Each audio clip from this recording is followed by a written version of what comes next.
मैं रघुनाथ प्रसाद आज उपस्थित हूँ रिजर्वेशन पार्ट 6 के साथ। इसमें मैं चर्चा करूँगा भारत में केंद्रीय विश्वविद्यालयों में एससी, एसटी, ओबीसी के रिप्रेजेंटेशन की।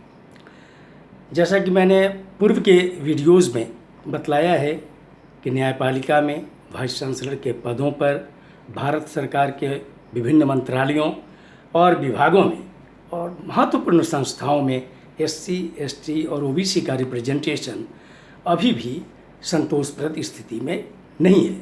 जबकि एससी और एसटी के आरक्षण को लागू हुए 70 वर्ष और ओबीसी के आरक्षण को लागू हुए 27 वर्ष हो गए हैं।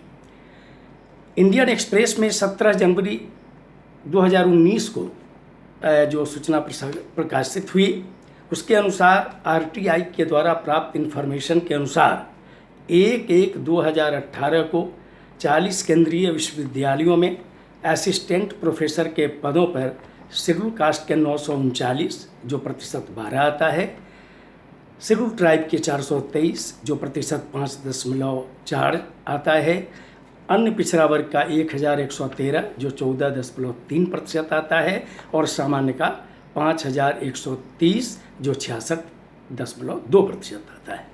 एसोसिएट प्रोफेसर में शेड्यूल कास्ट का 130 जो 5% के आसपास है, एसटी का 34 जो 1.3% है, ओबीसी का कोई नहीं, सामान्य का 2434 जो 92.9% है।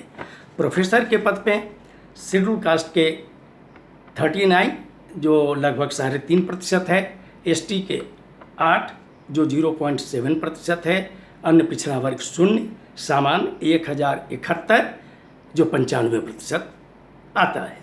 इसी तरह की एक सूचना प्रकाशित हुई जो सेंट्रल यूनिवर्सिटीज़ में नॉन टीचिंग स्टाफ का है। उसमें जो रेशियो है वो शेड्यूल कास्ट का रेशियो सिर्फ 9% के आसपास है, एसटी का 4.25% के आसपास और अन्य पिछड़ा वर्ग का 10% के आसपास है और सामान्य का प्रतिनिधित्व 76% है। मैं यहाँ पर ये चर्चा करना चाहता हूँ कि अन्य पिछड़ा वर्ग के क्रीमी लेयर्स को कड़ा करने की चर्चा बार बार हो रही है।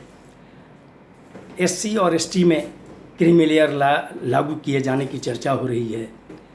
सभी राजनीतिक दलों का और विशेषकर जो सामाजिक न्याय के माननीय सांसद हैं, माननीय विधायक हैं, उनके संगठन के पदाधिकारी हैं, सक्रिय कार्यकर्ता हैं, उनका ये फर्ज बनता है कि आप विभिन्न माध्यमों से केंद्र सरकार को विभिन्न फोरम के माध्यम से ये जानकारी अवश्य दें कि हर महत्वपूर्ण संस्थाओं में एससी, एसटी और ओबीसी का रिप्रेजेंटेशन आज भी इतने वर्षों के बाद इतना कम क्यों है और इसको बढ़ाने के लिए क्या क्या कार्रवाई की जा सकती है।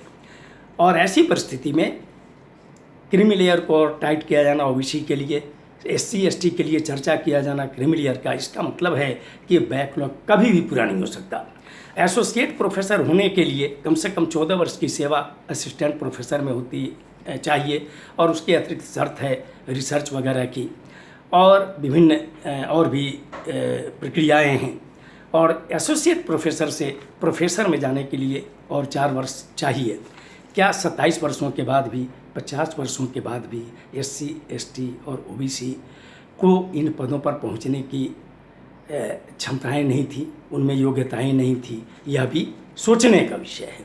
और ऐसी परिस्थिति में जब प्रोफेसर में लोग नहीं होंगे तो वाइस चांसलर में कम से कम 10 वर्ष की सेवा चाहिए, तो वो होगा ही नहीं। इसलिए वाइस चांसलर में वास्तव में जो 10% से भी कम रिप्रेजेंटेशन एससी, एसटी, ओबीसी का है, यह चिंतनीय विषय है। मैं आज साधुवाद देना चाहता हूँ पार्लियामेंट्री कमेटी जो बैकवर्ड वेलफेयर से संबंधित है, उनके माननीय अध्यक्ष और माननीय सभी सदस्यों को कि उन लोगों ने संभवतः केंद्र सरकार से अनुरोध किया है कि अन्य पिछड़ा वर्ग के जो income other source of income का क्राइटेरिया है उसकी राशि 15 लाख की जाए वार्षिक, और सैलरी और एग्रीकल्चर को किसी भी स्थिति में नहीं जोड़ा जाए, अन्यथा और भी प्रतिनिधित्व कम हो जाने की संभावना बनेगी। आपको यह वीडियो अच्छा लगा हो तो इसे लाइक करेंगे, शेयर करेंगे, सब्सक्राइब करेंगे और बेल आइकन को ज़रूर टच करेंगे ताकि मेरा हर आने वाले वीडियो का नोटिफिकेशन आपको अविलंब मिल जाए। आप सभी लोगों को बहुत बहुत धन्यवाद। जय हिंद।